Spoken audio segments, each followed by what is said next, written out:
అందరికీ జేబీఎం. నేను Rajesh Mahasen. Welcome to Mahasen media. Matter వీక్గా ఉన్నప్పుడే పబ్లిసిటీ పీక్స్లో ఉంటుందటండి. జగన్మోహన్ రెడ్డి గారికి దళితుల మీద ఉన్న ప్రేమ కూడా అలాంటిదే. అయితే ఈవేళ దాని సంగతి ఏదో మాట అనుకుందామండి. ఎందుకంటే ఈ వైసీపీ పేటీఎం వాళ్ళు మాట్లాడితే దళితులందరూ జగన్ పార్టీలోనే ఉండాలన్నట్టు, జగన్ డైరెక్ట్గా దళితుల కోసం వచ్చిన మరో యేసుక్రీస్తు ప్రభు అన్నట్టు వాళ్ళు ఇచ్చే బిల్డప్ తట్టుకోలేకపోతున్నాం. మరోపక్క అందరినీ సమన్యాయంగా చూసే చంద్రబాబు గారిని, లోకేష్ గారిని, అలాగే పవన్ కళ్యాణ్ గారిని వీళ్ళు విమర్శించే విధానానికి కూడా కొంచెం చిరాకేస్తుందండి. అయితే అక్కడ ఒక ఇన్సిడెంట్ జరిగిందండి. ఎవరో ఒక అతను గిరిధర్ ఆర్ఎంపీ డాక్టర్. ఎవడో ఒకడు తలకు మాసినట్టు వచ్చి ఒక మైక్ పెట్టాడు అతను నోటి దగ్గర. నోటుకొచ్చినట్టు వాగాడు. కోణిదెల పవన్ కళ్యాణ్ గాడిని ఆడి గురించి మాట్లాడాల్సిన అవసరం కూడా లేదు నాకు.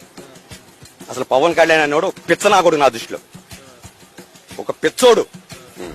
ఇప్పుడు డిప్యూటీ సీఎం పవన్ కళ్యాణ్ గారిని ఏకవచనంతో మాట్లాడడం, మరోటి ఏదో మొత్తానికి చాలా నీచమైన పదజాలం, అవమానకరంగా మాట్లాడాడు. మాట్లాడినప్పుడు జన సైనికులకు కోపం వచ్చింది. కంప్లైంట్ ఇచ్చారు. కంప్లైంట్ ఇచ్చిన పోలీసులు సరైన చర్యలు తీసుకోకపోవడంతో వాళ్ళు ఏం చేశారంటే వెళ్ళి ఓ 2 లెంపకాయలు లాగి క్షమాపణ చెప్పించారు. ఇప్పుడు ఈ గిరిధర్ అనే వ్యక్తికి, చాలా దారుణంగా మాట్లాడిన వ్యక్తికి జగన్మోహన్ రెడ్డి ఫోన్ చేసి పరామర్శ చేశాడు.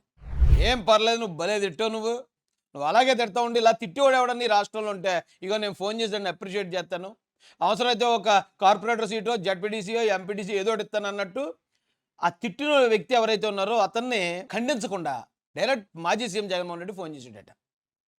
నేను డైరెక్ట్గా సీఎం గారిని, మాజీ సీఎం గారిని అడుగుతున్నాను, జగన్మోహన్ రెడ్డి గారు మీకు దళితులు అంటే చాలా ప్రేమ కదా, మీరు ఇప్పుడు ఈ గిరిధర్కి ఫోన్ చేశారు, అలా బూతులు అమ్మ నా బూతులు తిట్టిన గిరిధర్కి ఫోన్ చేసి పరామర్శించారు. గతంలో ఎవరో ఒక ఆయన బెట్టింగ్లో డబ్బులు కోల్పోయి ఆత్మహత్య చేసుకుంటే అతనికి ఒక విగ్రహం పెట్టించి అక్కడికి వెళ్తున్నానన్న సాగుతో పాపం లింగయ్యనో దళితుడిని తొక్కించి చంపేశారు.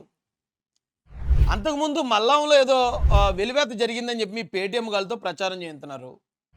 ఆ తర్వాత ప్రవీణ్ పగడాల గారు యాక్సిడెంట్లో చనిపోయినప్పుడు లేదు కూటమి ప్రభుత్వమే చంపించేసిందని మీ పేటీఎం గాలతో విపరీతమైన ప్రచారం చేయించారు. మరి మల్లాం దళితుల్ని జగన్ ఎందుకు పరామర్శించలేదు? ప్రవీణ్ పగడాల కుటుంబ సభ్యుల్ని జగన్ ఎందుకు పరామర్శించలేదు? పోనీ ఆ రెండిట్లు కూడా పక్కన పెడదాం. ఈవేళ కైకలూరులో దాడి జరిగింది. 3 కుర్రోళ్ళ మీద బ్లేడ్లతో దాడి చేశారు. వాళ్ళు హాస్పిటల్లో ఉన్నారు. హాస్పిటల్లో ఉన్నప్పుడు మరి 3 కుర్రోళ్ళని జగన్ ఎందుకు పరామర్శించలేదు? గిరిధర్ని పరామర్శించడానికి సమయం దొరికింది జగన్మోహన్ రెడ్డికి. గిరిధర్ని, ఆ బూతులు తిట్టి గిరిధర్ని పరామర్శిస్తాడు. ఎక్కడో ఎవరో డ్రగ్స్ వాడుతున్నారని పోలీసులు 4 దెబ్బలు కొడితే వాళ్ళ గురించి మాట్లాడతాడు. ఎక్కడో అయితే రౌడీ షీటర్లు కొట్టుకుంటే ఆ రౌడీ షీటర్లకి మద్దతు తెలియజేస్తాడు ఇదే జగన్ రెడ్డి. ఇప్పుడు కైకలూరులో దాడి జరిగింది. ఆ దళితుల వైపు కూటమి ప్రభుత్వం, చంద్రబాబు నాయుడు గారి నేతృత్వంలో కూటమి ప్రభుత్వం ఆ దళితుల వైపు నిలబడింది. అవతల వాళ్ళని 7 మీద కేసు కట్టి హత్యాయత్నం కేసు, ఎస్టీసీ కేసు తోటి వాళ్ళని జైల్లో పెట్టారు. అలాగే ఈ బాధితులు ఎవరైతే ఉన్నారో వాళ్ళని స్థానిక ఎమ్మెల్యే, కూటమి ఎమ్మెల్యే గారు వెళ్ళి పరామర్శించారు. మరి వైసీపీ నుంచి ఎందుకు వెళ్ళట్లేదు దళితులకి? ఎక్కడన్నా ఏదైనా అన్యాయం జరిగితే, అన్యాయం జరిగిందని మీరే వాగుతారు కదరా. మీరే వాగినప్పుడు మరి దళితులంతా జగన్ తోటే ఉన్నారు, జగన్మోహన్ రెడ్డి అంటే దళితులకు ప్రేమ, దళితులు అంటే జగన్మోహన్ రెడ్డికి ప్రేమ అని వాగే ఎదవల్లారా. మరి దళితుల సమస్యల్లో జగన్ ఎందుకు రాడరా? జగన్ ఎందుకు పరామర్శించడు? గతంలో డాక్టర్ సుధాకర్ గారి దగ్గర నుంచి సుబ్రహ్మణ్యం వరకు దళితుల మీద వైసీపీ నాయకులు చేసిన ప్రతి దాడిలో తెలుగుదేశం పార్టీ ఆదేశాలు, చంద్రబాబు నాయుడు గారి ఆదేశాల మేరకు తెలుగుదేశం పార్టీ కార్యవర్గం అంతా కూడా దళితుల వైపు నిలబడి పోరాడారు. సుబ్రహ్మణ్యం ఇష్యూని బయటికి తీసుకురావడంలో స్థానిక ఎమ్మెల్యే వనమాడి కొండబాబు గారు, తెలుగుదేశం పార్టీ కాకినాడ అర్బన్, ఆయన పాత్ర ముఖ్యమైంది. ఈ రోజు కూడా సుబ్రహ్మణ్యం కేసును మళ్ళీ రీఓపెన్ చేసి దాని మీద సిట్టేసి మళ్ళీ ఇన్వెస్టిగేషన్ చేస్తున్నారు చంద్రబాబు నాయుడు గారు. ఎస్సీలకి ఏదైనా ప్రాబ్లం జరిగితే వాళ్ళు అండగా ఉంటారు.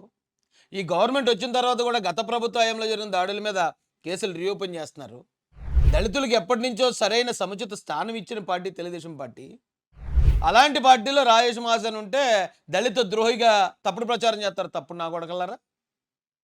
మరి దళితులకు అన్యాయం జరుగుతున్నప్పుడు దళిత బాంధవుడు, దళిత ఉద్ధారకుడు జగన్ రెడ్డి ఎందుకు పరామర్శించడు? ఎందుకు వాళ్ళతో మాట్లాడే వాళ్ళకి ధైర్యం ఎందుకు చెప్పడు? ప్రతి రౌడీ షీటర్ల కోసం వెళ్ళిపోతాడు కదా. ఇప్పుడు ఖాళీగానే ఉన్నాడు ఆయన. ఎందుకు కైకలూరు రాలేదు? కైకలూరులో ఉన్న దళితులకి కూటమి ప్రభుత్వం, చంద్రబాబు నాయుడు గారి నేతృత్వంలో కూటమి ప్రభుత్వం అండగా నిలబడింది, కానీ జగన్ రెడ్డి ఎందుకు రాలేదు? అది చెప్పండి నాకు. అయితే ఎస్సీలకు కూడా చెప్తున్నాడు కొద్దిమందికి, చంద్రబాబు నాయుడు గారు వివక్ష మీద, దళితుల మీద ఉన్న వివక్ష మీద 18 జీవోలు తీసుకొచ్చాడు. 2 క్లాసుల విధానాన్ని గాని, లేకపోతే దళిత కాలనీల దగ్గర చెత్త వేయటం గాని, ఇలా దళితుల మీద వివక్ష చూపిస్తున్నారు అని జరుగుతున్న అన్యాయాల మీద పొన్నయ్య గారు అని చెప్పి ఒక జడ్జి గారితో కమిషన్ వేసి, పొన్నయ్య గారు దళితుడే, ఆయన ఇచ్చిన రికమెండేషన్స్ ప్రకారం 18 జీవోలు తెచ్చాడు. ఎస్సీలకి విదేశీ విద్య, అంటే మనోళ్ళు కూడా విదేశాలు వెళ్ళి చదువుకోవాలి, ప్రవేశపెట్టింది చంద్రబాబు నాయుడు గారే. గురుకుల పాఠశాలలో ప్రవేశపెట్టింది చంద్రబాబు నాయుడు గారే. ఇప్పటికింకా దళితుల కోసం ఆలోచించేది, దళితులకు కూడా సమానంగా అవకాశాలు ఇచ్చేది చంద్రబాబు నాయుడు గారే. జగన్ గారు ఏం చేశారండి నాకు అర్థం కాదు అసలు. ఈవేళ ఎస్సీలు ఎవ్వరూ జగన్తో లేరనే కక్ష కట్టి, చిన్న గొడవ ఎక్కడన్నా జరిగితే కుర్రలు కొట్టుకుంటే దాన్ని కులాలకు ఆపాదించి ఆ గొడవని ఇంకా పెద్దది చేసి, కాపులు దళితులు కొట్టుకునేలా, కాపులు బీసీలు కొట్టుకు చచ్చిపోయేలాగా. ఎందుకంటే కాపులు కానీ, బీసీలు కానీ, దళితులు కానీ మొన్న 24 ఎలక్షన్లో జగన్ ఓటేయలేదు. ఓటేయలేదు కాబట్టి ఈ గొడవలను పెద్దవి చేసి రాద్ధాంతం చేసి ఒకళ్ళనొకళ్ళు చంపుకుంటే జగన్మోహన్ రెడ్డి గారు అక్కడ కూర్చొని ఆనందిస్తాడు అనుకుంటా.